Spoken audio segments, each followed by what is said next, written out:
नमस्कार, आप सबका हार्दिक स्वागत है योग परिचय के तीसरे दिवस के अभ्यास सत्र में। आइए अभ्यास सत्र की शुरुआत प्रार्थना से करते हैं। प्रार्थना के लिए किसी भी ध्यानात्मक आसन में बैठ जाएं। सुखासन, अर्धपद्मासन, पद्मासन। यदि आप सहज ना हो तो आप किसी चेयर पर भी बैठ सकते हैं। दोनों हाथों की ज्ञान मुद्रा धारण करें।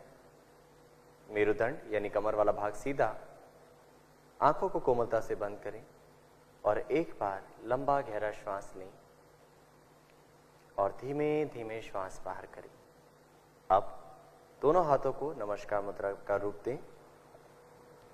3 बार ओमकार शब्द का उच्चारण और मंत्र उच्चारण। सांस लें गहरा।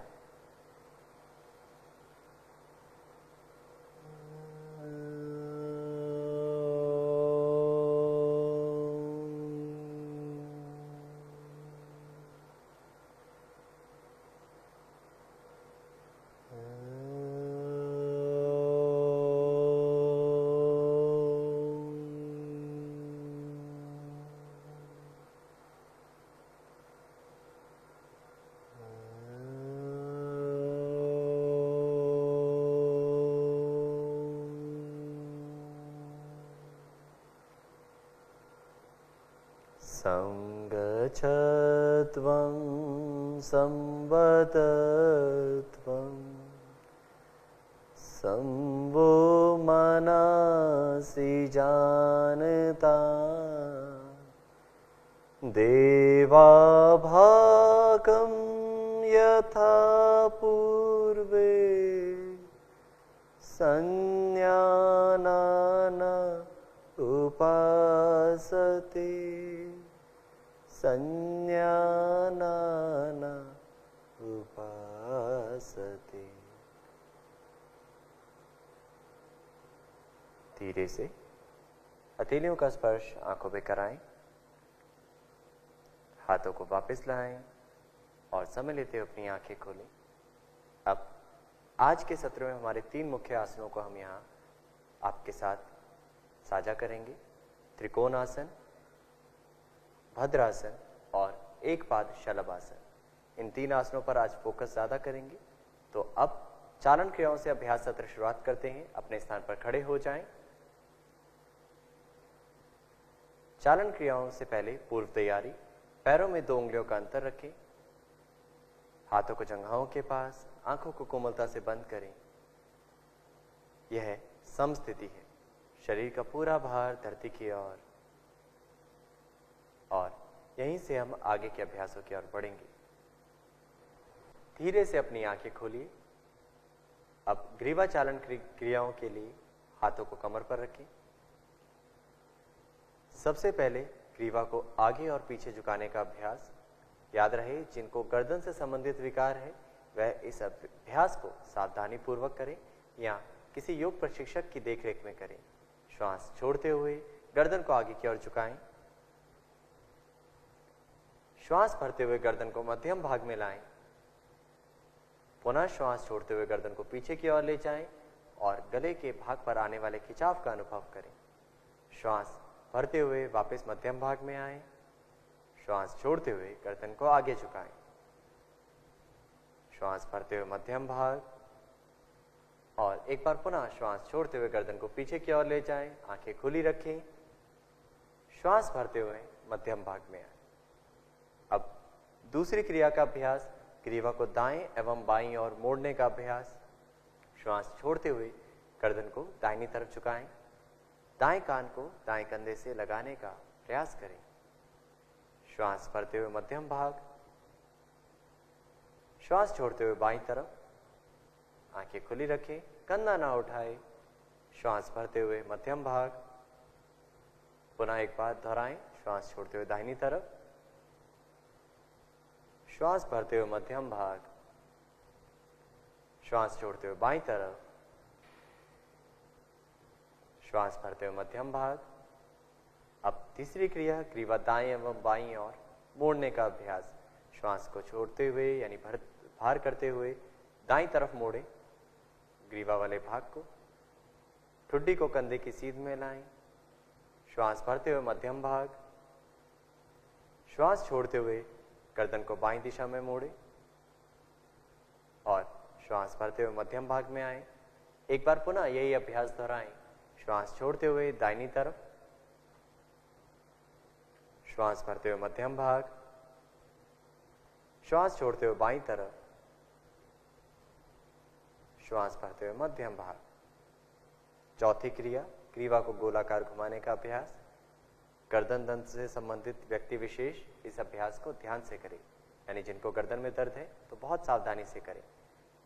सांस भरें, श्वास छोड़ते हुए गर्दन आगे झुकाएं, ठुड्डी को कंठकूप से लगाएं और अब श्वास भरते हुए गर्दन को दाईं दिशा से घड़ी की सुई की दिशा में गोलाकार घुमाने के लिए ऊपर ले जाएं और श्वास को छोड़ते हुए गर्दन को पूर्ण रूप से शून्य का आकार दें। एक बार पुनः दोहराएं। श्वास भरें, श्वास छोड़ते हुए पूरा करें शून्य को। अब यही अभ्यास विपरीत दिशा से 2 बार। श्वास भरते हुए पीछे से ऊपर, श्वास छोड़ते हुए नीचे, वापस श्वास भरते हुए ऊपर ले जाएं और श्वास बाहर करते हुए धीरे धीरे खुली आंखों के साथ गर्दन नीचे। अब श्वास भरें, गर्दन मध्यम भाग में लाएं, हाथों को वापस ले आएं और आंखों को बंद करें। ग्रीवा की 4 क्रियाओं के बाद किस प्रकार का प्रभाव ग्रीवा क्षेत्र में है, कैसा अनुभव हो रहा है, उस प्रभाव के साथ जुड़ें। अब अगली क्रिया की ओर बढ़ते हैं। अगली सूक्ष्म क्रिया, स्कन संचालन।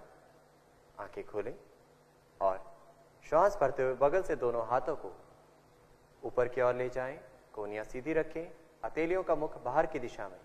श्वास छोड़ते हुए हाथों को वापस लाएं। एक बार पुनः श्वास भरते हुए हाथों को ऊपर ले जाएं, श्वास छोड़ते हुए हाथों को वापस लाएं। अब ग्रीवा के बाद स्कंद संचालन और स्कंद संचालन के बाद स्कंद चक्र क्रिया का अभ्यास। श्वास भरते हुए दोनों हाथों को कंधों की सीध में लाएं बगल से। श्वास छोड़ते हुए हथेलियों को कंधों पर रखें, दोनों कोहनियां वक्षस्थल के सामने मिलाएं। जितना संभव हो श्वास भरते हुए कोहनियों को ऊपर की ओर गोलाकार रूप देने का प्रयास। श्वास को छोड़ते हुए कोहनियों को घुमाते हुए सामने लाएं। अब एक बार और दोहराएं।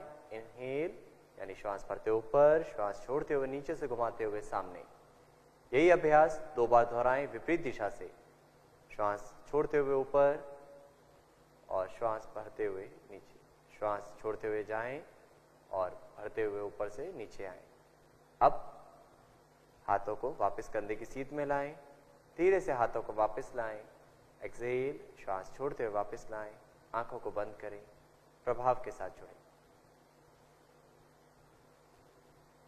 तीसरी क्रिया कटी चालन क्रिया। यहां पर हम 2 अभ्यास करेंगे। कमर वाले भाग को आगे और पीछे और झुकाने का अभ्यास और कमर के प्रदेश को, कमर वाले भाग को दाएं एवं बाईं ओर मोड़ने का अभ्यास। तो सर्वप्रथम पैरों में कंधों से अधिक अंतर दें। सांस भरते हुए दोनों हाथों को सामने से आकाश की ओर ले जाएं, खींचें। श्वास छोड़ते हुए पीछे की ओर जाएं। श्वास भरते हुए मध्यम भाग और पुनः श्वास खाली करते हुए नीचे की ओर झुकें। सीधी कमर के साथ हाथों की हथेलियां पैरों के बीच में रखें और कमर को नीचे की ओर खींचें। एक बार पुनः दोहराने के लिए वापस आएं। श्वास भरते हुए ऊपर, श्वास छोड़ते हुए पीछे जाएं। क्षमता अनुसार आंखें खुली रखें। श्वास भरते वापस मध्यम भाग और श्वास छोड़ते हुए नीचे झुक जाएं। जितना संभव हो आगे की ओर झुकें। श्वास भरते हुए वापस आएं, हाथों को ऊपर खींचें सीधी कमर के साथ। श्वास छोड़ते हुए हाथों को बगल से वापस ले आएं और पैरों को मिलाएं। अभ्यास का प्रभाव अनुभव करें। दूसरी क्रिया कटी की, कटी चालन में दाएं एवं बाईं ओर मोड़ने का अभ्यास। पैरों में कंधे जितना अंतर दें, आंखों को खोलते हुए। श्वास भरते हुए दोनों हाथों को सामने से कंधों की सीध में उठाएं, हथेलियां एक दूसरे की दिशा में। श्वास छोड़ते हुए दाईं तरफ मोड़ें शरीर के ऊपरी भाग को, आंखें खुली रखें। श्वास भरते हुए मध्यम भाग, श्वास छोड़ते हुए बाईं तरफ मोड़ें। श्वास भरते हुए मध्यम भाग, एक बार पुनः दोहराएं। श्वास छोड़ते हुए दाहिनी तरफ, श्वास भरते हुए मध्यम भाग, श्वास छोड़ते हुए बाईं तरफ और श्वास को भरते हुए मध्यम भाग में वापस आएं। हाथों को वापस लाएं और पैरों को समीप करें, विश्राम करें। कटी की क्रिया का प्रभाव कटी प्रदेश में अनुभव करें और अब अपने आप को तैयार करें अगली क्रिया के लिए, जो हमारे इस अभ्यास क्रम में अंतिम सूक्ष्म क्रिया है, घुटने की चालन क्रिया। आंखों को खोलें। घुटने चालन क्रिया के लिए पैरों में कंधे जितना अंतर दें। श्वास भरते हुए दोनों हाथों को सामने से कंधों की सीध में लाएं, हथेलियों का मुख नीचे की ओर। श्वास छोड़ते हुए घुटनों को मोड़ें और बैठने की स्थिति में आए।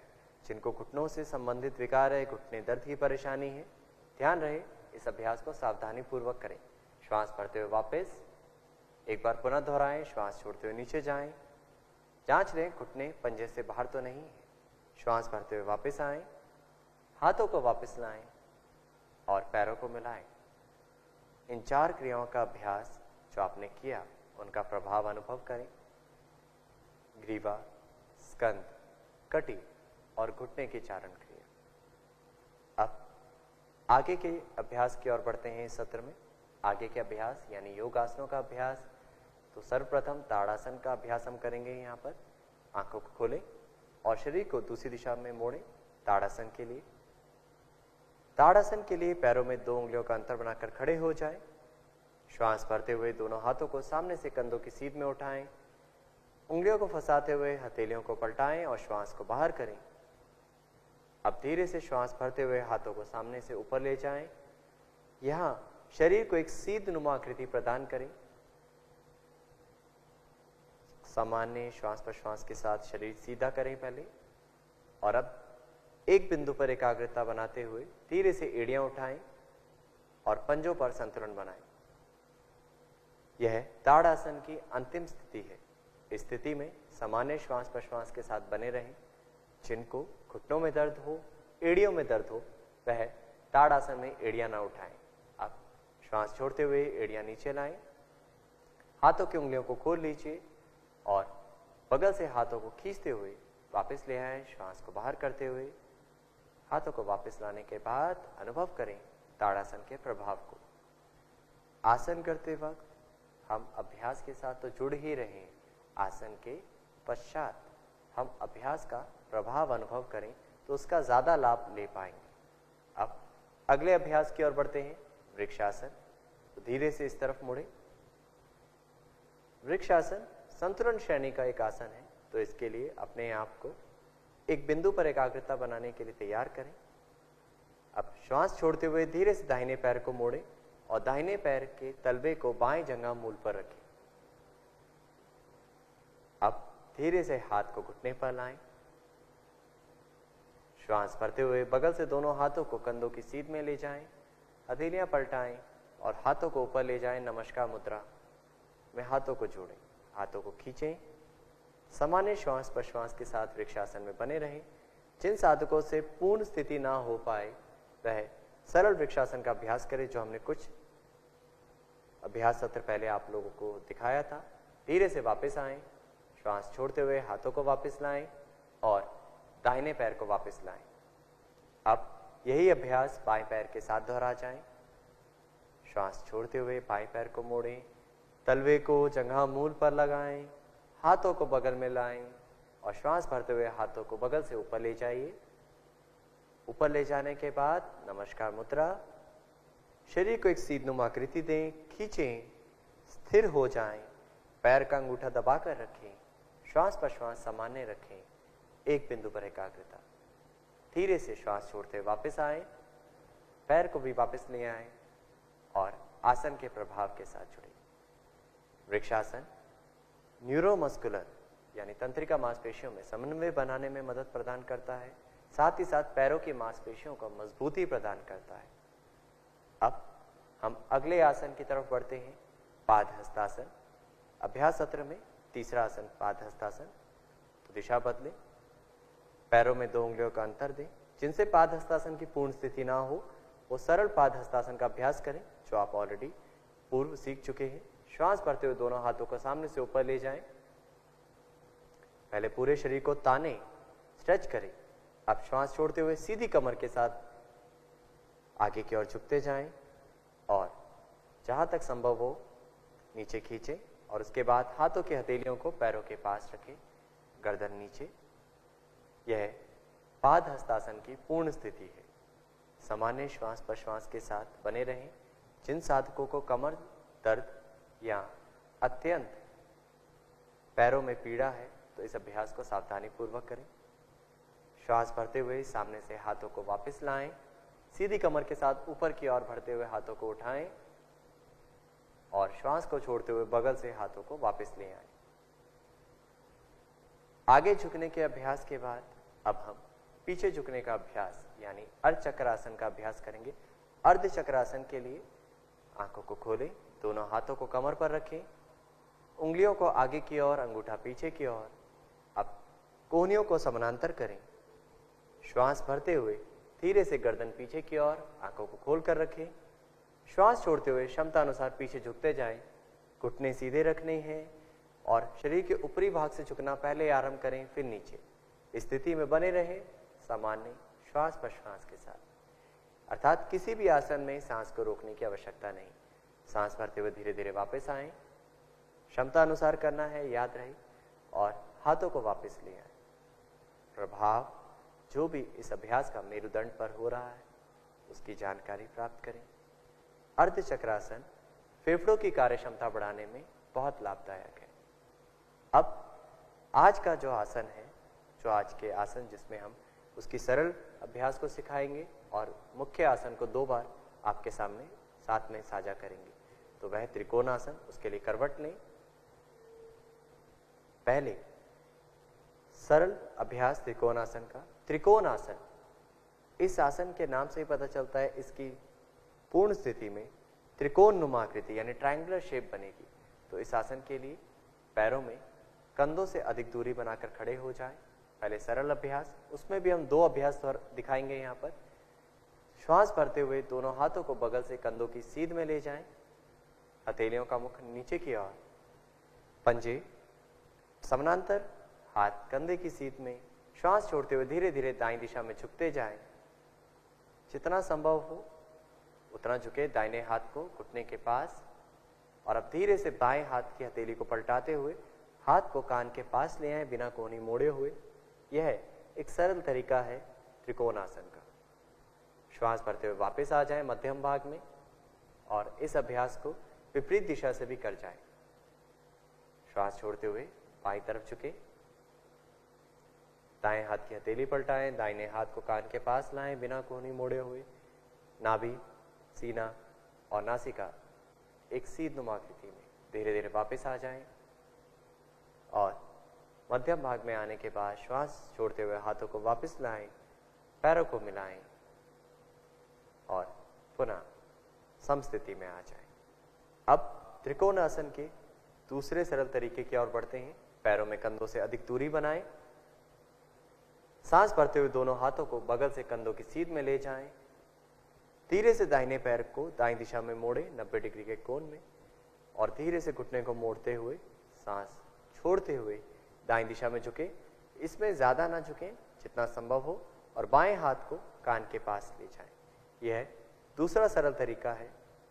आप श्वास भरते हुए मध्यम भाग में आए, घुटना सीधा करें, पंजे को सीधा करें। अब दूसरी दिशा से इस अभ्यास को दोहराएं। श्वास छोड़ते हुए धीरे धीरे घुटने को मोड़ें और बाईं दिशा में झुकते जाएं। हाथ को कान के पास ले आएं। श्वास भरते हुए धीरे से मध्यम भाग में वापस आ जाएं और हाथों को वापस ले आएं, पैर को भी वापस सीधा करें, पैरों को मिलाएं और आंखों को बंद करें। यह सरल तरीका था। अब हम पूर्ण स्वरूप त्रिकोणासन का जो सामान्य योग अभ्यास क्रम में अपनाया गया है उसको यहाँ 2 बार हम करेंगे। तो त्रिकोणासन के लिए तैयार हो जाएं, आंखें खोलें, पैरों में कंधों से अधिक दूरी बनाएं। श्वास भरते हुए दोनों हाथों को कंधों की सीध में बगल से उठाएं। कंधे की सीध में लाने के पश्चात हाथों के तेलियों को बाहर की दिशा में करें और दाहिने पैर के पंजे को दाईं दिशा में घुमाएं। अब श्वास को छोड़ते हुए, खाली करते हुए दाएं दिशा में झुकते जाएं और धीरे से दाएं हाथ की उंगलियों को दाहिने पैर के पंजे के पीछे रखने की कोशिश करें। संभव है तभी करें, अन्यथा जितना संभव उतना झुकें। गर्दन घुमाएं और ऊपर बाएं हाथ की उंगलियों को देखने का प्रयास करें। कोशिश करें एक सीध नुमा आकृति हो आपके दोनों हाथों की। सामान्य श्वास प्रश्वास के साथ बने रहें। जिनसे पूर्ण स्थिति ना हो पाए वो सरल तरीका अपनाएं। श्वास भरते हुए वापस आएं और अब यही अभ्यास दूसरी दिशा से करेंगे। पहले दाएं पैर को वापस ले आएं और अब बाएं पैर को बाएं दिशा में मोड़ें। श्वास छोड़ते हुए धीरे धीरे बाएं दिशा में झुकते जाएं। हाथ की उंगलियों को पैर के पीछे रखने की कोशिश। गर्दन को घुमाते हुए हाथ को देखें। शरीर का भार आगे की ओर ना आने दें, भाग में रखें और पूर्ण स्थिति में सांस सामान्य स्थिति में रहे। सांस को रोकने का कार्य ना करें।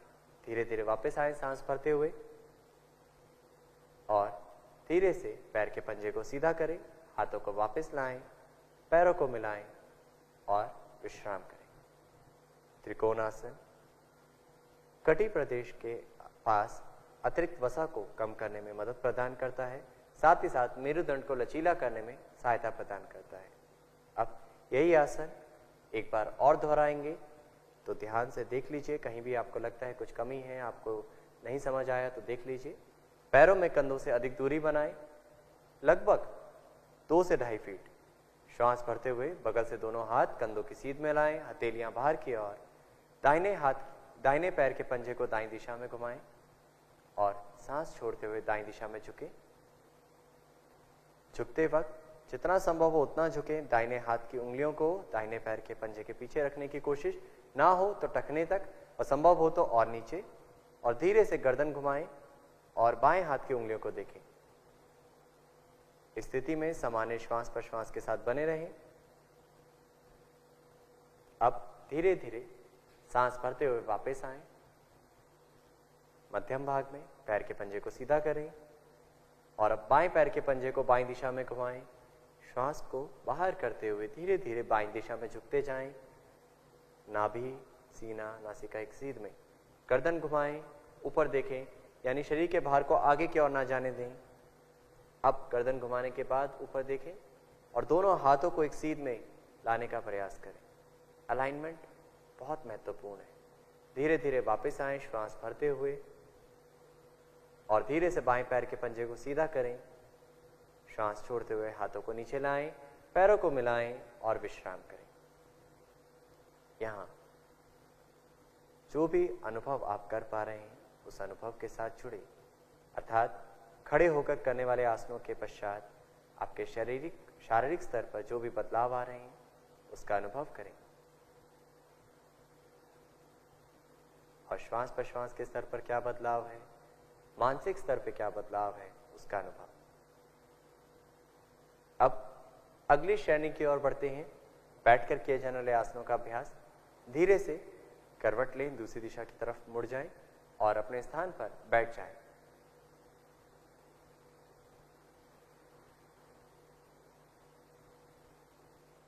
अब बैठकर किए जाने वाले आसनों के लिए अपने आप को तैयार करें। सर्वप्रथम विश्राम आसन। हाथों को पीछे रखें। हाथों के सहारे से धीरे से गर्दन को पीछे की ओर गिराएं और पैरों में थोड़ा सा अंतर दें, पंजे बाहर की दिशा में। यह विश्राम आसन है। बैठकर किए जाने वाले आसनों से पूर्व की स्थिति और अभ्यास को खत्म करने के पश्चात विश्राम की स्थिति। अब यहां से हम आगे के अभ्यासों की ओर बढ़ते हैं। दंडासन। आंखों को खोलें और धीरे से दोनों पैरों को मिलाएं, हाथों को नितंब के पास लाएं। हाथों की उंगलियों का मुख पैरों के पंजे की ओर और धीरे धीरे हथेलियों पर हल्का सा दबाव देते हुए कमर सीधी करें, गर्दन सीधी। याद रहे पंजे, एड़ियां, घुटने मिले हुए हैं, कमर सीधी। यह दंडासन की पूर्ण स्थिति है। सामान्य श्वास प्रश्वास के साथ अनुभव करें, या तो एक बिंदु पर देखते हुए या आंखों को बंद करके इस आसन का अनुभव करें और आसन के साथ जुड़ जाएं। धीरे से आंखें खोलें। अब धीरे से वापस आएं, हाथों को पीछे ले जाएं, पुनः विश्राम आसन में विश्राम करें। दंडासन शरीर को सजगता प्रदान करता है और मेरुदंड को सशक्त करता है। अब अगले अभ्यास की ओर बढ़ते हैं। अगला अभ्यास भद्रासन। भद्रासन को हम यहाँ सरल तरीके से भी सीखेंगे और उसके बाद उसका पूर्ण स्वरूप भी सीखेंगे। तो भद्रासन के लिए पुनः दंडासन की स्थिति धारण करें, पैरों को मिलाएं, हाथों को जंघाओं के पास नितंब के पास रखें। सर्वप्रथम भद्रासन में सरल तरीका अपनाएंगे तो उसके लिए अपने पास किसी कुशन का प्रयोग कर सकते हैं। अपने पास रखे किसी कुशन का प्रयोग करें या एक कंबल को या एक दरी को फोल्ड करके अपने नितंब के नीचे रखें, उसके ऊपर बैठ जाएं। अब पुनः दंडासन की स्थिति में आए और श्वास छोड़ते हुए धीरे से दोनों पैरों के तलवे मोड़ें और श्वास भरते हुए हाथों से धीरे से पैरों की उंगलियां आपस में फंसा लें। अब एक बार पुनः सांस भरें, सांस छोड़ते हुए एड़ियों को यथासंभव समीप लाएं। यह सरल तरीका है। याद रहे, जिनको घुटनों में दर्द है वह इस अभ्यास को अपनी क्षमता अनुसार करें या सावधानी पूर्वक किसी योग प्रशिक्षक की देखरेख में करें। अब धीरे से वापस आएं, पैरों को सीधा करें और हाथों के सहारे से नितंब के नीचे रखे हुए कुशन या दरी जो भी आपने प्रयोग में लाई है उसे हटा दें। भद्रासन महिलाओं के लिए बहुत लाभदायक आसन है। भद्र का मतलब शुभ। इस आसन को हम पूर्ण रूप से करने जा रहे हैं। तो पुनः एक बार दंडासन की स्थिति धारण करें और श्वास छोड़ते हुए धीरे से दोनों घुटनों को मोड़ें, दोनों पैरों के तलवों को मिलाएं। श्वास भरते हुए धीरे से हाथों की उंगलियां फंसाएं और अपने पैरों के पंजों को पकड़ लें। अब यथासंभव एड़ियों को समीप लाएं और घुटनों को नीचे दबाएं। मेरुदंड सीधा करें। यह भद्रासन की पूर्ण स्थिति है। आंखों को बंद करके सामान्य श्वास प्रश्वास के साथ इस स्थिति में बने रहें। जिन साधकों को घुटनों से संबंधित विकार हैं, जिनको घुटनों में दर्द रहता है, वह इस अभ्यास को बहुत सावधानी पूर्वक करें या उसका सरल तरीका अपना सकते हैं। अब धीरे धीरे वापस आएं, पैरों को सीधा करें और हाथों को पीछे रखते हुए विश्राम आसन में वापस आ जाएं। भद्रासन जिस प्रकार हमने पहले कहा महिलाओं के लिए बहुत लाभकारी का आसन है और साथ ही साथ हमारे पेल्विक फ्लोर मसल्स को, पेल्विक मसल्स को लचीला बनाने में सहायता प्रदान करता है। अब एक बार पुनः दोहराएं, सांस लेते हुए दोनों पैरों के तलवे मिलाएं, घुटनों को मोड़ें और श्वास भरते हुए हाथ पंजों को पकड़ लें। एड़ियों को यथासंभव समीप लाएं, कमर सीधी करें और पूर्ण स्थिति में आंखों को बंद करके सामान्य श्वास प्रश्वास के साथ बने रहें। सिर से लेकर कमर वाला भाग और मेरुदंड से नितंब तक एक सीधनुमा आकृति। अब धीरे धीरे आंखें खोलें और पुनः वापस विश्राम आसन में आ जाएं। विश्राम करें, पैरों को सीधा करें, हाथों को पीछे रखें, पंजों को बाहर की ओर खोलें, आंखें कोमलता से बंद। अब अगले अभ्यास की ओर बढ़ते हैं, वज्रासन। तो वज्रासन के लिए धीरे से आंखों को खोलिए, दोनों पैरों को मिलाएं, हाथों को नितंब के पास रखें यानी दंडासन की स्थिति धारण करें। अब यहीं से धीरे से दाहिने पैर को मोड़ें और दाएं पैर के एड़ी को दाहिने नितंब के पास लाएं। यही इसी प्रकार बाएं पैर के साथ करें। याद रहे, आपके पैर का अंगूठा सिर्फ आपस में स्पर्श कर रहा हो, एड़ियों के बीच में बैठने की कोशिश करें। अब धीरे से दोनों हाथों को घुटनों पर रखें। यदि जिनके लिए संभव नहीं हो, सहज नहीं हो ये पूर्ण स्थिति, वह सरल तरीका अपना सकते हैं जो आपने पिछले सत्र में सीखा। घुटनों का अंतर कुछ लोग यहाँ पर दे के रखते हैं, तो अपनी क्षमता अनुसार करें। वैसे पूर्ण स्थिति में घुटने मिलाकर रखें, आंखें बंद रखें और श्वास प्रश्वास के साथ स्थिति में बने रहें। वज्रासन, जिनको घुटनों में दर्द है इस आसन का अभ्यास ना करें, और एकमात्र यह आसन है जो खाना खाने के पश्चात आप कर सकते हैं और उसका अत्यधिक लाभ उठा सकते हैं। तो धीरे से वापस आएं। अब यहीं से अगले अभ्यास की ओर बढ़ेंगे। अगला अभ्यास अर्धउष्ट्रासन। धीरे से घुटनों के बल खड़े हो जाएं। घुटनों में कुछ इंच की दूरी बनाएं यदि आवश्यकता हो तो। अब धीरे से दोनों हाथों को नितंब पर रखें, उंगलियां नीचे की ओर, दोनों कोहनियों को समानांतर करें और श्वास भरते हुए धीरे से गर्दन को पीछे की ओर ले जाएं। आंखें खुली रखें। श्वास छोड़ते हुए और पीछे झुकने का अभ्यास यथासंभव पूर्ण स्थिति में सामान्य श्वास प्रश्वास के साथ बने रहें। अर्धउष्ट्रासन उन लोगों के लिए जो उष्ट्रासन का अभ्यास ना कर पाए, यह आसन फेफड़ों की कार्य क्षमता बढ़ाने में मदद प्रदान करता है। धीरे से वापस आ जाएं और वज्रासन की स्थिति में वापस बैठ जाएं और विश्राम करें। बैकवर्ड बेंडिंग के बाद यानी कमर को पीछे मोड़ने के बाद आगे झुकने का अभ्यास, इसका विपरीत आसन शशक आसन। तो शशक आसन के लिए आंखों को खोलें, हाथों के सहारे से घुटनों को फैलाएं, दोनों हाथों को घुटनों के बीच में रखें और अब श्वास छोड़ते हुए धीरे धीरे आगे की ओर झुकते जाएं। यथासंभव झुकें। अब धीरे से अपनी ठुड्डी और सीने वाले भाग को आगे की ओर लगाएं, जितना संभव है जमीन पर लगाएं और इस स्थिति में विश्राम करें। यह शशक आसन की पूर्ण स्थिति है। कमर के खिंचाव का अनुभव करें। याद रहे नितंब वाला भाग ना उठने पाए। जिन साधकों को घुटनों से संबंधित विकार है वह इस आसन को इस तरीके से ना करके अपने सरल स्तर पर कर सकते हैं। धीरे से वापस आएं, श्वास भरते हुए हाथों को वापस ले आएं और हाथों के सहारे से घुटनों को मिलाएं और वज्रासन की स्थिति में आ जाएं। अब यहां से हम अगली श्रेणी की ओर बढ़ेंगे, परंतु अभी तक बैठकर जितने भी आसन किए हैं उनका प्रभाव अनुभव करें, चाहे वह विश्राम आसन, दंडासन, भद्रासन, वज्रासन, अर्धउष्ट और शशक।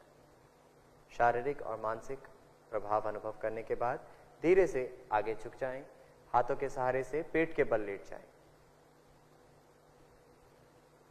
अब पेट के बल लेटकर करने वाले आसनों में सर्वप्रथम मकर आसन। पैरों में कुछ इंच की दूरी बनाएं, पंजे बाहर की दिशा में, कोहनियों को मोड़ते हुए धीरे से एक हथेली के ऊपर दूसरी हथेली रखें और अपने गाल वाले भाग को उस हथेली पर स्पर्श कराएं और विश्राम करें। आंखों को बंद करें। यह मकर आसन की पूर्ण स्थिति है। मकर आसन विश्राम श्रेणी का, विश्रामदायक श्रेणी का एक आसन है और पेट के बल लेटकर किए जाने वाले आसनों में पूर्व तैयारी भी कहा जा सकता है। अब यहीं से अगले अभ्यास की ओर बढ़ते हैं। सरल भुजंग आसन। दोनों पैरों को मिलाएं, दोनों हाथों को एक बार आगे की ओर खींचें और अब धीरे से कोहनियों को मोड़ते हुए अपनी कोहनियां शरीर के समीप लाएं। कोहनियां, हथेलियां और आपकी कलाई जमीन पर। श्वास भरते हुए धीरे से गर्दन उठाएं। अगला अभ्यास सरल भुजंगासन। कंधा उठाएं और सीने वाले भाग को जितना संभव हो उठाएं। हाथों को व्यवस्थित कर लें। सरल भुजंगासन मेरुदंड को लचीला बनाता है और साथ ही साथ कमर से संबंधित विकारों को दूर करने में मदद प्रदान करता है। पैर मिले हुए, क्षमता अनुसार पीछे की ओर झुकना है और अब धीरे धीरे श्वास छोड़ते हुए वापस आएं और मकर आसन में एक बार पुनः विश्राम करें।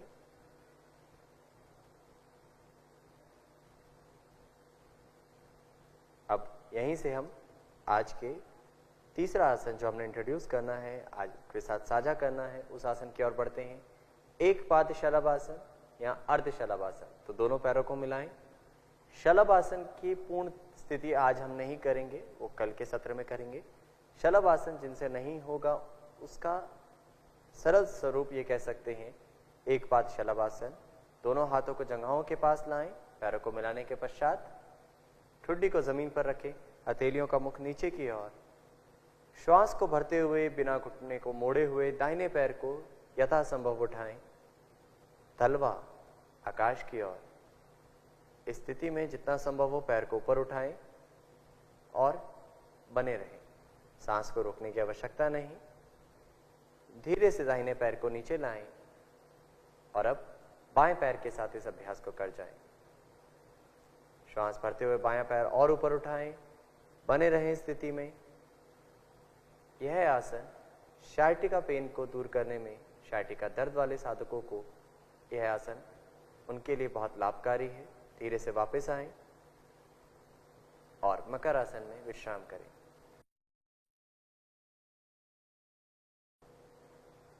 एक बार पुनः इस अभ्यास को दोहराएं।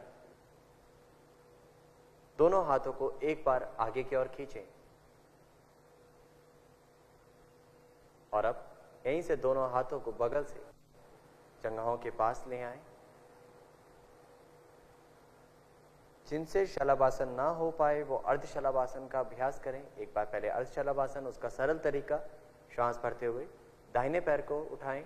एक बार देख लीजिए।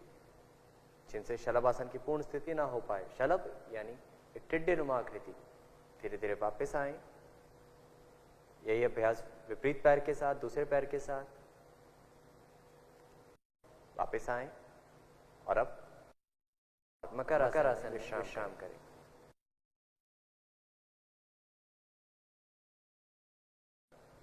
आगे के अभ्यासों की तरफ बढ़ेंगे, परंतु पहले इस अभ्यास का प्रभाव अनुभव करें और उसके पश्चात धीरे से करवट लें, पीठ के बल लेट जाएं। पीठ के बल लेटकर आज के सत्र में हम दो अभ्यासों को करेंगे, पवन मुक्तासन और शवासन। तो सर्वप्रथम अपने आप को व्यवस्थित कर लें, पीठ के बल। अब धीरे से दोनों पैर को मिलाकर रखें, हाथों को जंघाओं के पास ले आएं, हाथ खींच के रखें।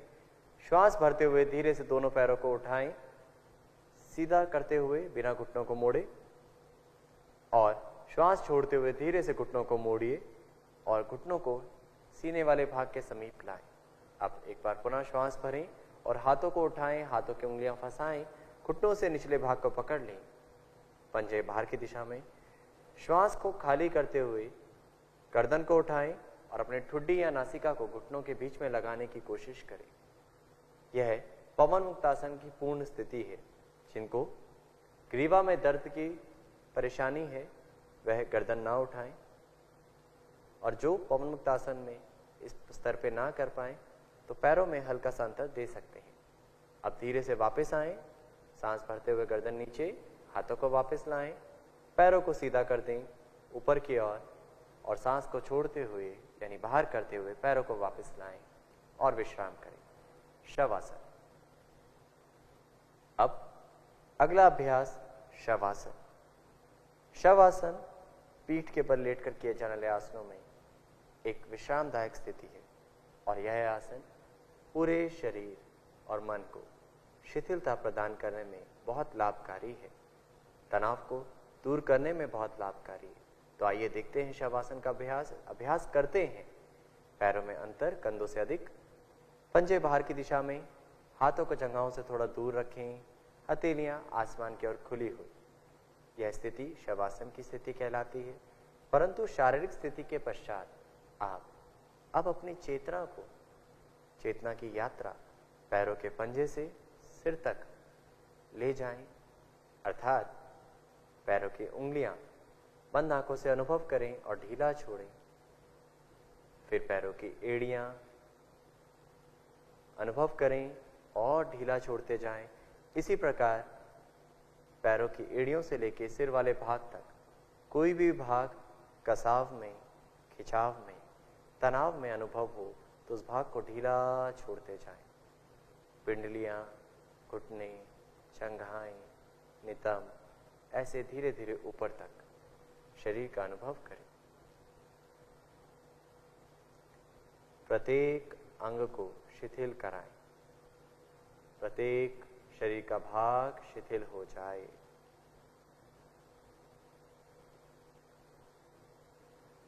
और अब शरीर में आने और जाने वाली सांस के प्रति सजग,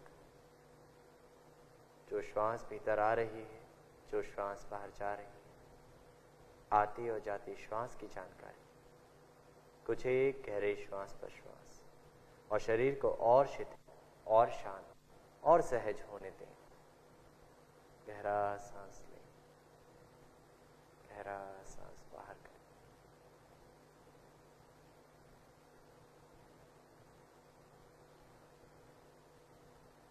शवासन शरीर को शिथिलीकरण की तरफ लेकर बढ़ता है और आगे के अभ्यास के लिए हमारे शरीर को तैयार करता है। शवासन और शिथिल और शांत होते जाएं। हर प्रश्वास के साथ शरीर को और ढीला छोड़ते जाएं।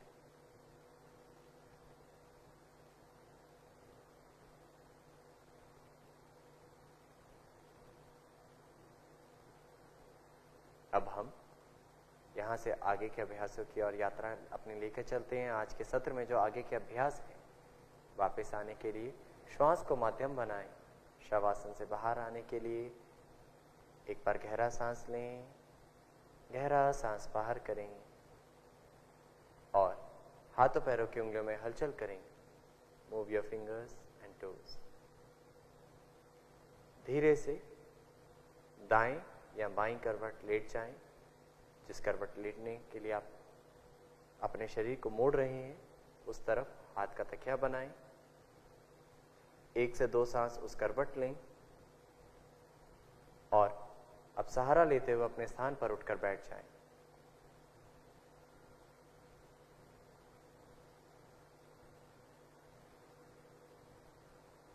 अपने आप को व्यवस्थित कर लें। यहां पर हम कुछ एक दीर्घ श्वास प्रश्वास का अभ्यास करेंगे, यानी गहरा श्वसन क्रिया का अभ्यास, डीप ब्रीदिंग का अभ्यास। तो किसी भी ध्यानात्मक आसन को धारण कर लें। हाथों की ज्ञान मुद्रा, आंखें कोमलता से बंद। पूर्ण रूप से सांस बाहर करें और अब धीमा लंबा गहरा सांस लें। सांस लेते वक्त आपका पेट, फिर सीने वाला भाग और कंधे वाले भाग को फैलता हुआ अनुभव करें। सांस छोड़ते हुए धीरे धीरे ऊपर से नीचे की ओर ऐसे 2 से 3 श्वास और कर जाएं। धीमा लंबा गहरा श्वास, धीमा लंबा गहरा श्वास बाहर करें।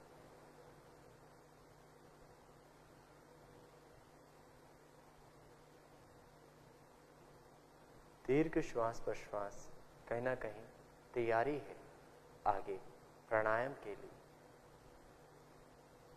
अब दीर्घ श्वास प्रश्वास के साथ हम आगे बढ़ते हैं। अनुलोम विलोम प्राणायाम या नाड़ी शोधन प्राणायाम। एक बार पुनः अपने आप को जांच लें, व्यवस्थित कर लें। किसी भी ध्यानात्मक आसन में बैठ जाएं। यदि बदलाव लाना चाहते हैं आसन में तो बदलाव लाएं। अब बाएं हाथ की ज्ञान मुद्रा धारण करें और दाहिने हाथ की प्राणायाम मुद्रा धारण करें। धीरे से सांस को बाहर करें। अब इस मुद्रा से दाहिने नासिका को बंद करें और बाएं नासिका से गहरा सांस लें और धीरे से दोनों नासिका रंध्र बंद करें। अब दाहिने नासिका रंध्र को खोलें और गहरा धीमा श्वास बाहर करें। जिस नासिका रंध्र से श्वास बाहर किया है, वहीं से धीमा गहरा श्वास लें और नासिका को बंद करें और दूसरे नासिका रंध्र से गहरा धीमा श्वास बाहर करें। यह अनुलोम विलोम का एक चक्र है। ऐसे 3 चक्र और कर जाएं। दीर्घ श्वास प्रश्वास यहाँ पर लेना है एक नासिका से और दीर्घ श्वास प्रश्वास वाले भाव जो आप कर रहे थे, यानी गहरा सांस लिया, दूसरी नासिका से गहरा सांस छोड़ा, फिर गहरा सांस लिया और दूसरी नासिका से गहरा सांस छोड़ा। तो यहाँ पर आप अनुलोम विलोम प्राणायाम के अभ्यास को कर रहे हैं और यह अभ्यास आपके शरीर में मन को शांति की ओर बढ़ाता है।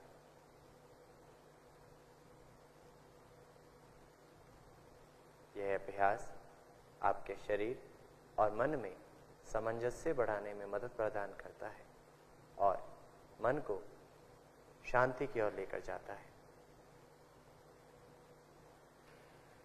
याद रहे, आपकी श्वास धीमी, गहरी और लयबद्ध हो।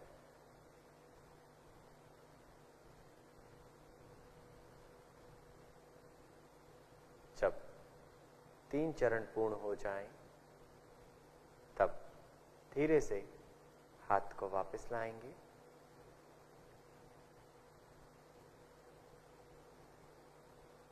इस अभ्यास को करते वक्त कहीं भी झटके ना हो, सांस में बहुत सहजता से करना है। अनुलोम विलोम प्राणायाम के बाद जो मन शांत हुआ है उसे और गहरी शांति की ओर लेकर चलते हैं। ध्यान का अभ्यास, ध्यान मुद्रा धारण करें। यदि आपको लगता है आसन में बदलाव लाना है तो अपने आसन को बदलें और पुनः व्यवस्थित होकर ध्यान मुद्रा धारण करें। आंखें बंद रखें, मेरुदंड सीधा करें। जांच लें एक बार शारीरिक स्थिति को। बंद आंखों से अनुभव करें शरीर का स्पर्श धरती के साथ, कमर सीधी है या नहीं, गर्दन की स्थिति और चेहरे को बिल्कुल सहज, शांत। शारीरिक स्थिति जांचने के बाद शरीर में आने और जाने वाली श्वास प्रश्वास का अनुभव।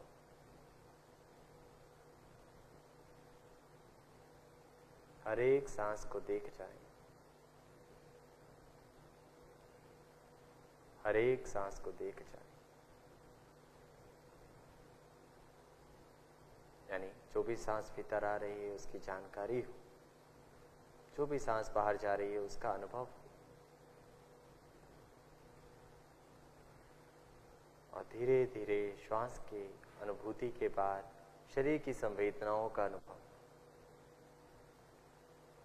शरीर, श्वास और संवेदनाएं इस तरीके से भीतर की यात्रा की ओर बढ़ सकते हैं। ध्यान योग का एक प्रमुख अंग है। ध्यान हमें खुद को खुद से जोड़ने का माध्यम बताता है। ध्यान एक गहरी शांति की ओर ले जाने का माध्यम है।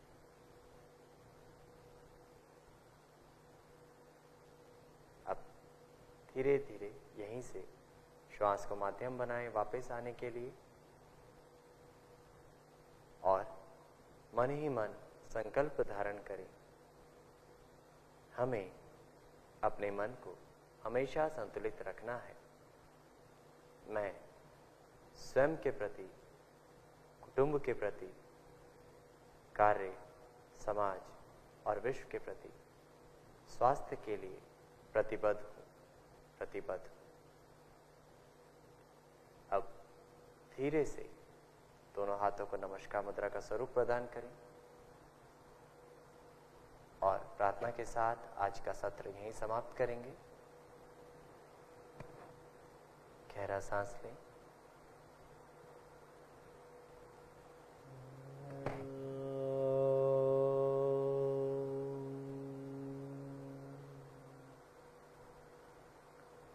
सर्वे भवन्तु सुखिनः, सर्वे सन्तु निरामया,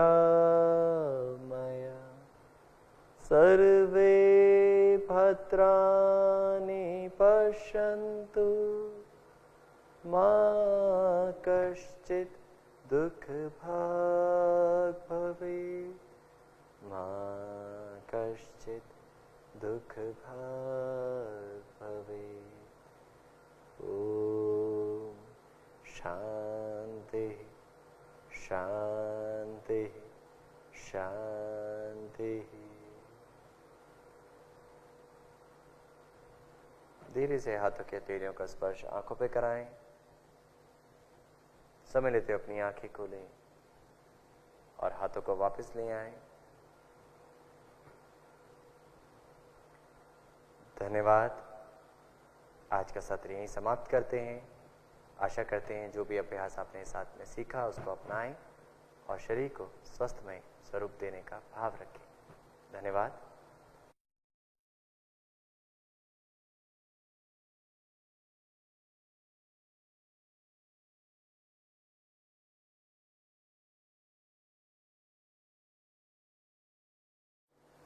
नमस्कार।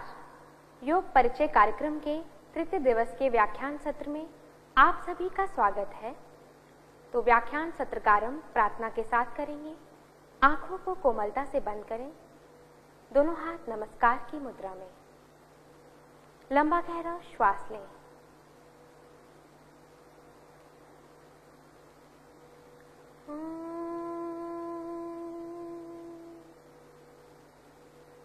संगच्छध्वं संवदध्वं संवो मनसि जानता देवा भागं यथा पूर्वे संजानना उपासते संजानना उपासते।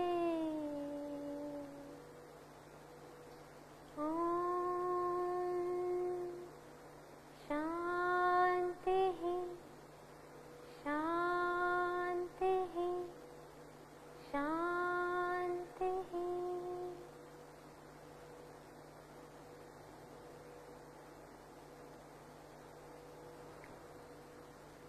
तो आज के व्याख्यान सत्र में आप सभी का पुनः स्वागत है। आज का जो हमारा विषय है वह है योगासन, परिचय, सिद्धांत एवं मुख्य विशेषताएं, जो कि बहुत ही मुख्य आज का हमारा व्याख्यान सत्र है, क्योंकि आसन सभी के प्रिय हैं। अगर मैं ये कहूँ कि योग में आसन जो है वो सबसे ज़्यादा लोकप्रिय हैं जन सामान्य में, तो उसमें कोई अतिशयोक्ति नहीं होगी।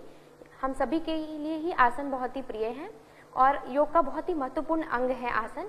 तो चलिए जाने आज आसन के बारे में, उनके मुख्य सिद्धांत और विशेषताएं, क्योंकि आसन करते तो सभी हैं, पर अगर आप उनके सिद्धांत का पालन ना करें, अगर आप समझें ना कि आसन है क्या, उन्हें किस प्रकार करना है, तो आप उतना लाभ नहीं पा सकेंगे। सबसे पहले जानते हैं कि आसन शब्द का अर्थ क्या है। तो योगासन का अर्थ है, बेसिकली जो आसन शब्द है वह संस्कृत के अस जो है शब्द से बना है, जिसका अर्थ है बैठना।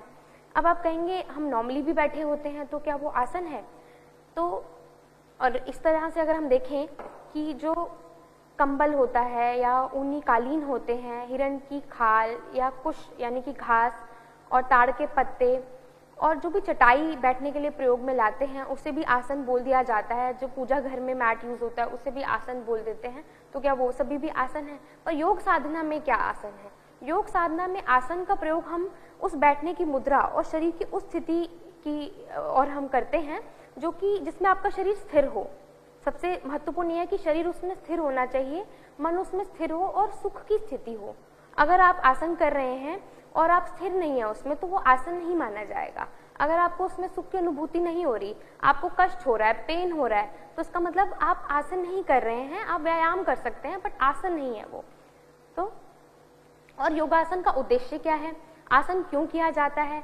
आज के समय में जो आसन मुख्यतः किया जा रहा है वो उसके शारीरिक और मानसिक लाभ के लिए किया जा रहा है, पर आसन का जो उद्देश्य एक योग साधक के लिए होता है वो उससे कहीं बढ़कर है।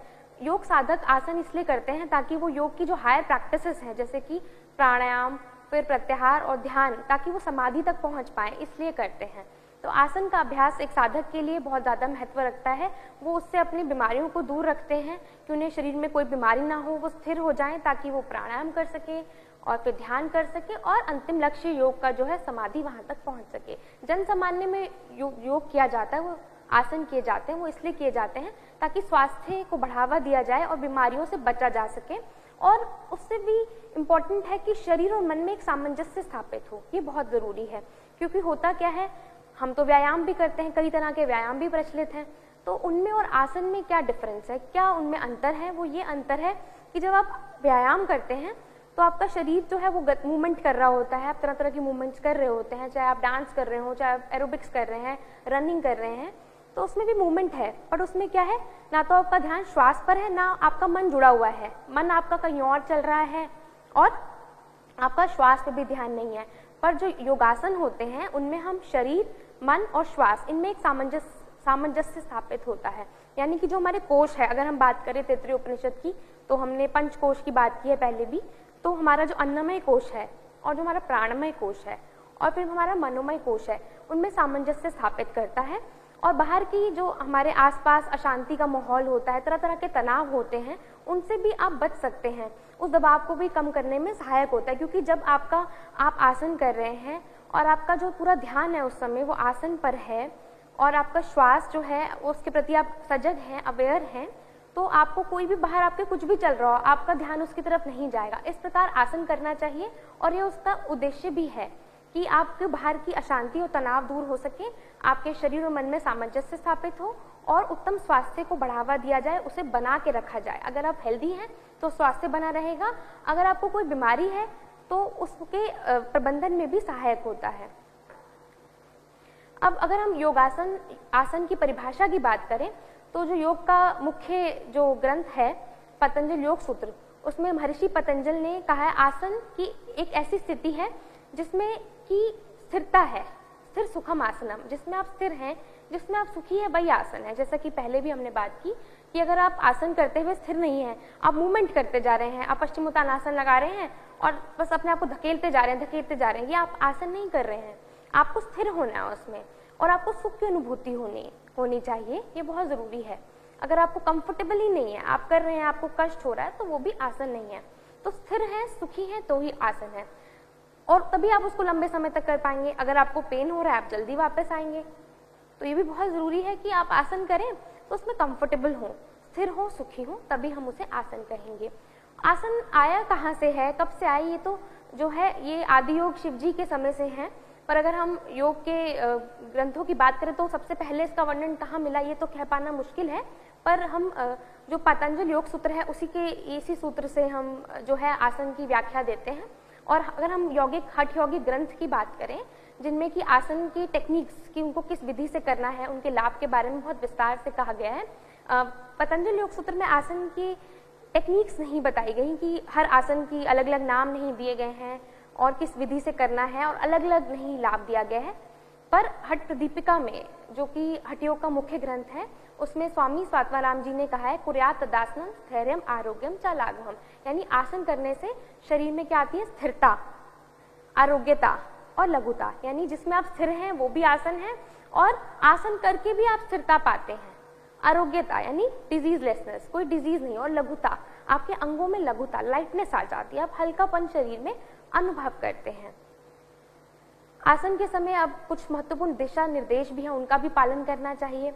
जैसे कि बहुत लोग आसन करते हैं, बहुत ज़्यादा दबाव डालते हैं, बहुत ज़्यादा कोशिश करते हैं, अब नहीं भी हो पा रहा है, शरीर में कंपन हो रही है, ट्रेमर्स हो रहे हैं, फिर भी आसन कर रहे हैं, होल्ड करने की कोशिश कर रहे हैं, तो हमें किसी भी अतिरिक्त बल या दबाव नहीं डालना चाहिए। और अगर आपको लगे आपके शरीर में कंपन हो रही है तो आपको वापस आ जाना चाहिए। हमेशा योगासन को बहुत ही आराम से आपको धीरे धीरे करना चाहिए, इसको अतिरिक्त दबाव देके नहीं करना चाहिए।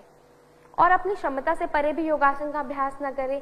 अब आप ग्रुप में क्लास में योग कर रहे हैं, बहुत बार देखा गया है कि आपके साथ जो योग कर रहे हैं वो अगर आपसे ज़्यादा फ्लेक्सिबल है, उनका शरीर लचीला है, आप भी कोशिश करते हैं कि आप उनके जैसा कर लें।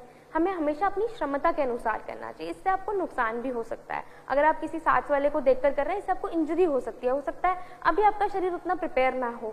तो हमें हमेशा अपनी क्षमता के अनुसार योगासन करना चाहिए, दूसरे को देखकर नहीं करना चाहिए कि दूसरा इतना कर रहा है तो मैं भी। आप भी वहां तक पहुंच सकते हैं, पर धीरे धीरे। आपकी अपनी यात्रा है, उसकी अपनी यात्रा है, तो आपको अपने अनुसार करना है जिसमें आप कंफर्टेबल हो। और अभ्यास के दौरान आपको क्रम का चुनाव जो करना होता है वो बहुत मुख्य होता है। देखिए, जो योगी हैं बहुत बड़े बड़े, उनके लिए क्रम इतना महत्व नहीं रखता, पर जो योग साधक होते हैं जिन्होंने साधना की शुरुआत की होती है, उनके लिए क्रम बहुत महत्व रखता है। तो मुख्य बिंदु तो ये होता है कि पहले आप सरल अभ्यास करें, फिर कठिन की ओर बढ़ें।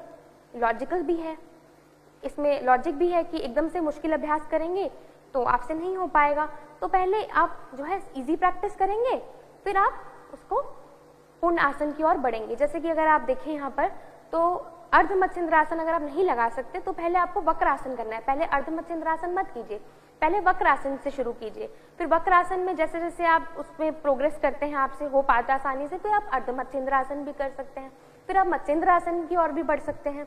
तो इस प्रकार हमेशा सरल से कठिन जो है योगासनों की तरफ बढ़ते हैं। जैसा कि हमारे अगर आप प्रैक्टिकल सेशन प्रयोगात्मक हम सत्र की बात करें तो उसमें भी हमने जैसे पादहस्त आसन, कराया तो उसमें हमने सरल पादहस्त कराया आपको कि पहले आप सरल कीजिए, या जिनसे नहीं होता है या जिनको कोई समस्या है तो ऐसा नहीं है उससे लाभ आपको नहीं मिलेगा, उससे भी आपको लाभ मिलेगा। आप ये मत सोचिए कि जब तक आपका अर्ध मत्स्येंद्र या मत्स्येंद्र आसन नहीं लगेगा आपको लाभ नहीं होगा, आपको उसमें भी लाभ होगा। आपको अपने शरीर के अनुसार करना है और सरल से धीरे धीरे कठिन की ओर। और योग साधक इस तरीके से भी कर सकते हैं। क्रम की अगर हम बात करें तो जैसे कि अब कोई बच्चा जो है जब उसका जन्म होता है तो सबसे पहले वो पीठ के बल लेटा होता है, फिर वो पेट के बल सीखता है, फिर वो बैठ जाता है, फिर वो खड़ा होता है। तो इस प्रकार भी हम आसन कर सकते हैं। इस क्रम में भी किया जा सकता है कि पहले आप जो है वो पीठ के बल लेटें, फिर पेट के बल लेट के किए जाने वाले आसन, फिर बैठ कर किए जाने वाले आसन और फिर खड़े होकर किए जाने वाले आसन। इस प्रकार भी आप फॉलो कर सकते हैं। जो प्रकृति का क्रम है उसके अनुसार भी आप आसन को कर सकते हैं। और ऐसे भी कर सकते हैं कि जो अगर आप चिकित्सक के अंडर कर रहे हैं, अगर आपको कोई समस्या है तो किसी भी प्रकार से कर सकते हैं। और अगर आप एक हायर लेवल के योगा प्रैक्टिशनर हैं और या योगी हैं तो किसी भी क्रम में आप उसको योगाभ्यास को कर सकते हैं। पर योग साधक जो है उनके लिए बहुत महत्वपूर्ण है कि वह सरल से कठिन की ओर हमेशा धीरे धीरे आगे बढ़े। और अगर हम बात करें तो हमारे यौगिक सूक्ष्म व्यायाम का अभ्यास भी आसन के अभ्यास को बहुत ही सुगम और सरल बनाता है। हमारे कॉमन योगा प्रोटोकॉल में हमने सबसे पहले जो है उसमें यौगिक सूक्ष्म व्यायाम जो है चालन क्रियाएं जो है उनको ही ऐड किया है। इसमें गर्दन की क्रिया है, कंधे की क्रिया है, कटी की क्रिया है, घुटना चालन की क्रिया है। ये सब इसलिए है ताकि ब्लड का सर्कुलेशन इंप्रूव हो जाए, रक्त परिसंचरण वहाँ पे बढ़ जाए और आपकी जो मसल्स हैं आप ज़्यादा बॉडी फ्लेक्सिबल फील करें, लचीलापन आपके शरीर में बढ़ जाए ताकि आप आसन के लिए तैयार हो जाए। तो आसन की तैयारी जो है वो इन सबसे सूक्ष्म व्यायाम से की जा सकती है। आपके जॉइंट्स की मोबिलिटी बढ़ जाती है इसमें, आपके जोड़ों में। तो पहले अगर हम सूक्ष्म व्यायाम करें तो हम आसन भी करेंगे तो आप देखेंगे और अच्छे से आप आसन कर पाएंगे। अब योगासन के अभ्यास के दौरान ये बड़ा सामान्य प्रश्न देखा गया, जब भी कोई नया साधक योग साधना में जुड़ता है तो ज़रूर पूछता है कि कहाँ हमें सांस लेना है, कहाँ छोड़ना है, कहाँ रोकना है, और बहुत कंफ्यूज हो जाते हैं कई बार लोग। तो आप ये ज़रूर ध्यान में रखिए कि जब आप योगासन की स्थिति में आ गए तो आपको श्वास प्रश्वास उस समय सामान्य होना चाहिए। श्वास को रोकना नहीं है। बहुत लोग बोलते हैं श्वास रोके क्या, नहीं, श्वास नहीं रोकना है आपको, कहीं नहीं रोकना है आपको आसन के अभ्यास के दौरान। ऐसे कुछ आसन होते हैं जिनमें नेचुरली श्वास रुकने लगता है, वो अलग बात है, पर अपनी तरफ से आपको हमेशा श्वास को सामान्य रखने का ही प्रयास करना चाहिए। क्योंकि अगर आप श्वास रोकेंगे तो आप तनाव में आ सकते हैं। तो और अगर आपको लगता है कि कोई आसन का अभ्यास करके आप थक गए हैं तो आपको शवासन कर लेना चाहिए, जो कि जो है रिलैक्सेशन के लिए बहुत ही अच्छा आसन है। तो इसे ज़रूर याद रखिए कि हम एक नियम के अनुसार कब श्वास लेना है आसन में, कब छोड़ना है बताते हैं, पर जब आप आसन में रुके हुए हैं उस स्थिति में हमेशा श्वास को सामान्य रखें तो आपके लिए अच्छा रहेगा। और अगर हम योगासनों का वर्गीकरण करें, वैसे तो योग की परंपरा में कोई योगासन का वर्गीकरण नहीं बताया गया है, पर हम योग के उद्देश्य कि हम किस उद्देश्य से उस आसन को कर रहे हैं और योगासन की उपयोगिता की उसका क्या उपयोग है, उसके आधार पर वर्गीकरण कर सकते हैं। जैसे कि कुछ आसन जो है ध्यानात्मक आसन, जैसा कि नाम ही बता रहा है कि ध्यान करने में जो सहायक हो, जो जिसमें आप बैठकर ध्यान कर सकें, वो ध्यानात्मक आसन है। जैसे कि सिद्धासन हो गया, पद्मासन, अर्ध पद्मासन, वज्रासन, ये सब जो है ध्यानात्मक आसन है। ये ध्यान के लिए उपयोगी हैं और इसमें क्या होता है, आपको एक प्रॉपर बेस ऑफ सपोर्ट मिल जाता है और इसमें आपकी बॉडी ज़्यादा स्टेबल होती है और जो रक्त का परिसंचरण है, जो ब्लड सर्कुलेशन है, वो ऊपर की तरफ बढ़ जाता है और आपकी एकाग्रता भी बढ़ती है। जब वो ऊपर की तरफ, जो आपके ब्रेन की तरफ, मस्तिष्क की तरफ जो है रक्त का प्रभाव बढ़ता है तो अपने आप ही एकाग्रता बढ़ती है, ऊर्जा भी ऊपर की तरफ जो है वो ट्रैवल करती है, तो मूव करती है, तो आप ध्यान अच्छे से लगा सकते हैं। इसलिए इन आसन का महत्व है। अगर हम बात करें दूसरे प्रकार के आसन, जिसमें कि सांस्कृतिक कल्चरल आसन जिन्हें बोलते हैं, दोष निवारक भी बोलते हैं आसन। अब दोष निवारक जैसा कि वर्ड ही बता रहा है, जो दोष दूर करें। अब किस प्रकार के दोष दूर करें, जैसे कि पोस्चर किसी का खराब हो, शरीर की स्थिति ठीक ना हो, रोग हो शरीर में तरह तरह के, तो उनको दूर करने में या उनके प्रबंधन में जो आसन सहायक हो सकते हैं वह जो है वो सांस्कृतिक या दोष निवारक आसन उनको हम कहते हैं। जैसे कि त्रिकोणासन है, ये अगर किसी की कमर जो है उसमें अगर आप चाहते हैं कि वहाँ से फैट कम हो या लचीलापन बढ़े तो उसके लिए लाभदायक है। सर्वांगासन हो गया, थायराइड के लिए लाभदायक है, थायराइड ग्रंथि के लिए।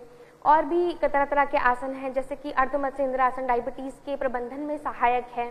सिंहासन की अगर हम बात करें तो सिंहासन भी थायराइड की जो बीमारी है उसके लिए, हाइपोथायराइड के लिए काफ़ी लाभदायक है।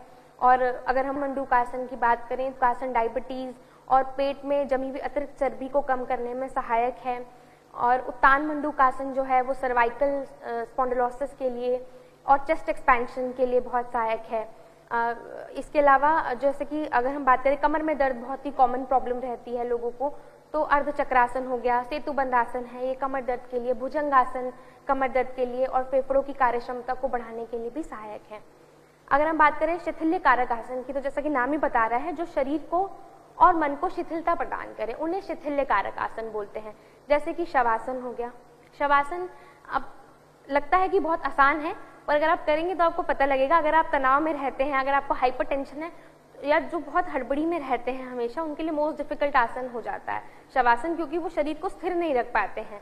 और पर ये बहुत ही लाभदायक है, कई तरह की बीमारियों को भी दूर करता है। पर मुख्य जो इसका एम है वो क्या है कि इसकी उपयोगिता और उद्देश्य है शरीर और मन को शिथिलता प्रदान करना, शांति प्रदान करना, तनाव को दूर करना। मुख्यतः शवासन, मकर आसन जो है ये शिथिल्य कारक आसन है। मत्स्य क्रीड़ा आसन आदि इसी श्रेणी में आते हैं। इसके अलावा हम शारीरिक मुद्रा के आधार पर भी आसन को वर्गीकृत कर सकते हैं, उनको डिवाइड कर सकते हैं। जैसे कि खड़े होकर किए जाने वाले आसन, ताड़ासन खड़े होकर किया जाता है, अर्धचक्रासन, वृक्षासन। अब बैठ कर किए जाने वाले आसन जैसे कि पद्मासन, वज्रासन, बैठ के भद्रासन बैठ के किया जाता है। पेट के बल लेट कर करने वाले आसन हो गए, जिसमें कि भुजंगासन, शलभासन, मकर आसन आ गए। पीठ के बल लेट कर किए जाने वाले आसन जिसमें कि आ गया आपका हल आसन आ गया, उत्तान पादासन, नौकासन आ गए। सिर नीचे पैर ऊपर करने वाले आसन, टॉक्सी टर्वी पोस्टर्स जिन्हें बोलते हैं, इसमें सर्वांग आसन आ गया। संतुलनकारी आसन, बैलेंसिंग पोस्टर्स हैं, वृक्षासन, नटराज आसन, गरुड़ासन, ये बैलेंसिंग पोस्टर्स होते हैं। तो हम शरीर की मुद्रा कैसी है आसन में, जब आप फाइनल पोज में आए तो आप किस स्थिति में आपका शरीर है, कि आप खड़े हुए हैं या बैठे हुए हैं, पेट के बल लेटे हुए हैं या पीठ के बल लेटे हुए हैं, सिर नीचे टांगे ऊपर हैं या संतुलनकारी स्थिति में। इस प्रकार भी हम आसन को वर्गीकृत कर सकते हैं। अगर हम मेरुदंड की स्थिति के अनुसार, स्पाइन की स्थिति के अनुसार भी हम आसन को वर्गीकृत कर सकते हैं कि फॉरवर्ड बेंडिंग, आगे की ओर झुकने वाला आसन जैसे कि पश्चिमोत्तानासन हो गया, पादहस्तासन है। या अगर हम बात करें कि जिसमें आपका स्पाइन एक्सटेंशन में जा रहा है, जैसे कि उष्ट्रासन हो गया आपका, या आपका सेतुबंध आसन है, उत्तान मंडूकासन है जिसमें स्पाइन स्ट्रेट है, त्रिकोणासन में आपने साइड बेंड कर लिया, ट्विस्टिंग पोस्चर हो गया अर्ध मत्स्येंद्रासन। या वक्रासन की हम बात करें तो इस प्रकार कटी चक्रासन। तो हम मेरुदंड, आपकी स्पाइन की क्या स्थिति है, और ये बहुत इंपॉर्टेंट भी है, स्पाइन की सारे ही आसन, कमर की जो मेरुदंड की जिसमें सारी मूवमेंट हो जाए, ये सब हमें डेली करने चाहिए। तो उसके अनुसार भी हम आसन को वर्गीकृत कर सकते हैं, आगे झुकने वाले, पीछे की ओर झुकने वाले और ट्विस्ट करने वाले कमर को। अब हम योगासन के अगर सिद्धांत की बात करें तो हम पतंजलि योग सूत्र की बात करते हैं। तो आसन कैसा होना चाहिए, स्थिर सुखम आसन, जिसमें हम स्थिर हो, जिसमें हम सुखी हो, आरामदायक हो। और उसके बाद जो दूसरा सूत्र आता है वो है प्रतन शिथिल्य अनंत समापत्तिभ्याम। इसको लोग फॉलो नहीं करते हैं। पहले में तो बताया कि आसन है क्या, अब दूसरे में महर्षि पतंजलि जी ने बताया कि आसन को करना कैसे। इसे जरूर ध्यान दें अगर आप चाहते हैं आसन का पूर्ण लाभ मिले तो, कि प्रतन की शिथिलता हो। आसन ऐसे करें, जो लोग बिल्कुल नहीं कर रहे हैं फॉलो, बहुत ज्यादा फोर्स लगाते हैं। प्रतन शिथिल्य, महर्षि पतंजलि जी ने साफ शब्दों में कहा है कि एफर्टलेस, एफर्ट्स ना हो आपके, इतने ओवर एफर्ट नहीं करना है आपको। इवन ये बाधक तत्व भी है, अत्याहार प्रयासज, ओवर एग्जर्ट करना जो है बाधक तत्व योग में साधक नहीं है। तो इसलिए प्रतन शिथिल्य अनंत समापत्ति।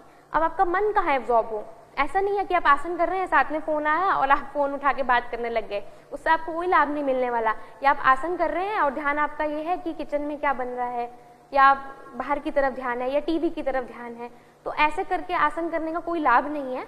आपका ध्यान जो है वो अनंत में एब्जॉर्ब हो जाए, इनफाइनाइट में, भगवान की तरफ ध्यान हो आपका। तो इस तरीके से अगर आप आसन करें, उसमें आपके प्रयास सब शिथिल हो जाएं, रिलैक्स हो जाएं और आप अनंत के साथ विलय हो जाएं।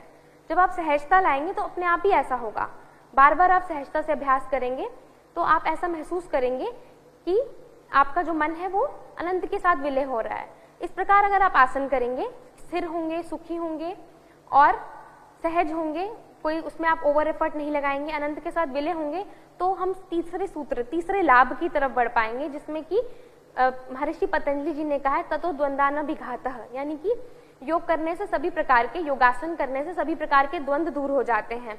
यानी कि सर्दी गर्मी, ज्यादा सर्दी लगना, ज्यादा गर्मी लगना, या अगर हम बात करें कि द्वेष की भावना आती है, जलस की भावना आती है, दुख की जो भावना, दुख की अनुभूति होती है, इन सब से आप परे जा सकते हैं। द्वंद्व, हर प्रकार के जो द्वंद्व हैं, चाहे वो शारीरिक हो या मानसिक हो, वो समाप्त हो जाएंगे। तभी तो आप प्राणायाम के लिए तैयार होंगे। जब तक आपके शारीरिक मानसिक द्वंद्व आपके साथ रहेंगे, तब तक आप प्राणायाम में नहीं बैठ पाएंगे। लोग सोचते हैं आसन तो कई देर अभ्यास कर लेते हैं, वैसे तो जनरली आसन जो है एक बिगिनर के लिए, जो उसने योग साधना का आरंभ किया है, 45 मिनट्स का अभ्यास भी ठीक है, पर धीरे धीरे योग साधक इसे बढ़ा भी सकते हैं। बट होता क्या है कि आप आसन तो कर लेते हैं, पौना घंटा 1 घंटा भी कर लेते हैं, उससे अधिक भी कर लेते हैं, पर प्राणायाम में लोग 5 मिनट भी नहीं बैठ पाते हैं। जबकि आसन जो है वो बहिरंग योग है और धीरे धीरे हमें अंतरंग की तरफ यात्रा करनी है।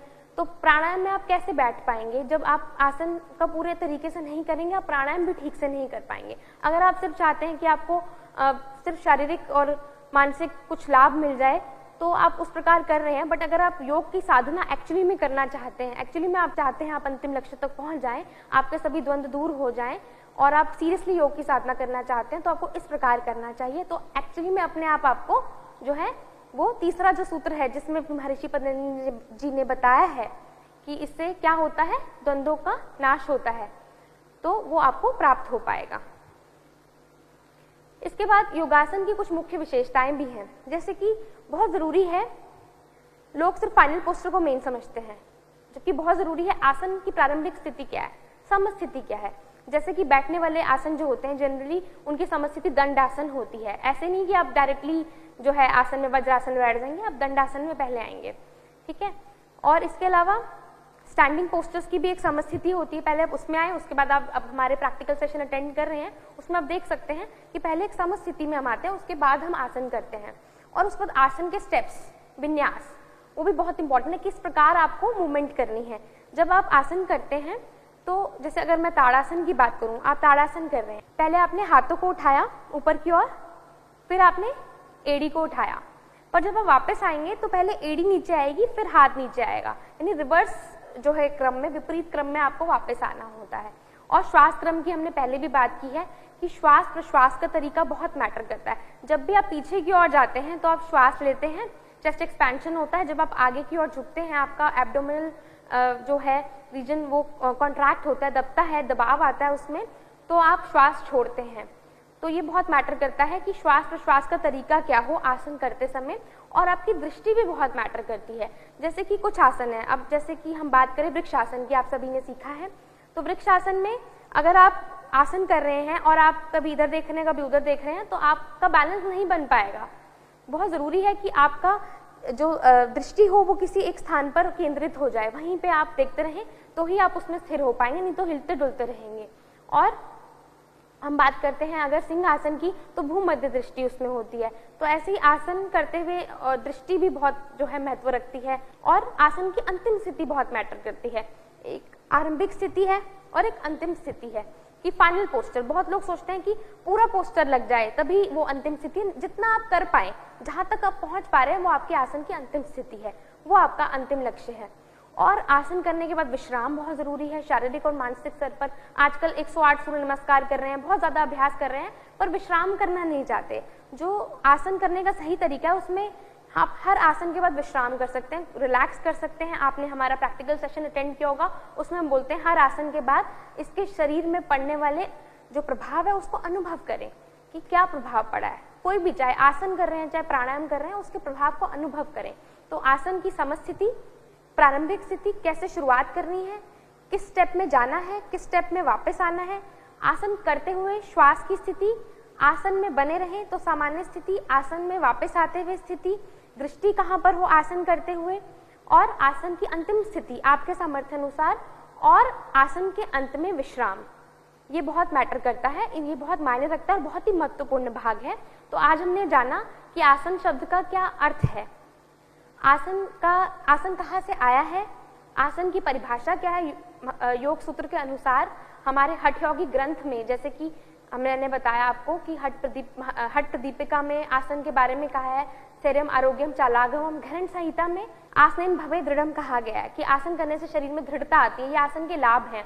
इवन आसनेन रजोहंती, ये भी बहुत मैटर करता है कि आसन करने से जो है वो रजोगुण कम होता है। 3 प्रकार के गुणों की बात की गई है, सत्व, रजस और तमस। तो जब आप आसन करते हैं तो रजोगुण, जो ओवर एक्टिव माइंड है, ओवर एक्टिव जो आपकी बॉडी है, वो जो है वो रजोगुण जो है समाप्त होता है। डिजायर्स भी इसका मतलब कम होंगी। जब रजोगुण कम होगा तो आपके मन की चंचलता, शरीर की चंचलता कम होगी। रजोगुण आपके अंदर कम हो जाएगा तो इच्छाएं भी कम होंगी। और रजोगुण अधिक होने से क्या होता है, दुख, शोक, काम्य प्रदा, ऐसा भगवत गीता में भी लिखा है कि रजोगुण के कारण क्या होता है, जब राजसिक गुण ज्यादा होते हैं तो दुख और शोक जो है इंसान को घेर लेता है। तो जब रजोगुण आसन समाप्त करेंगे तो दुख और शोक भी जीवन से अपने आप जाएगा। इवन भगवत गीता में भी मेंशन है, अगर हम बात करें आसन के बारे में, समकाय शिरोग्रीवम, इस प्रकार बोला गया है कि जो है ये भी बहुत इंपॉर्टेंट है कि कमर सीधी रहे। आसन का अगर हम भगवत गीता के बारे में बात करें तो उसमें मुख्य पॉइंट, मुख्य बिंदु यही है कि आसन करते हुए कमर सीधी रहे, तभी आप जो है योग की हायर प्रैक्टिसेस की तरफ बढ़ सकते हैं। क्योंकि अगर कमर सीधी रहेगी तभी कुंडलिनी शक्ति जागृत होगी और सुषुम्ना नाड़ी में जो है वो कुंडलिनी ऊपर की तरफ वो मूव कर पाएगी और आप मोक्ष की प्राप्ति कर सकेंगे। जो योग के साधक है उनके लिए बहुत इंपॉर्टेंट है। तो एक आसन करने से ये भी लाभ होता है। तो हमने आसन के अर्थ के बारे में जाना, उसकी परिभाषा के बारे में जाना, उसके मुख्य सिद्धांत क्या है, किस प्रकार करना है, उसकी मुख्य विशेषताएं क्या है, इसके बारे में आज हमने जाना। आशा करती हूँ आप सभी को आज का जो सेशन है वो आपने अच्छे से सुना होगा और आप इसे फॉलो करें। इससे भी ज़्यादा इम्पोर्टेंट है कि आप इसे फॉलो करें ताकि आपको पूर्ण इसका लाभ हो सके। तो आज के लिए इतना ही, एंड करेंगे सेशन।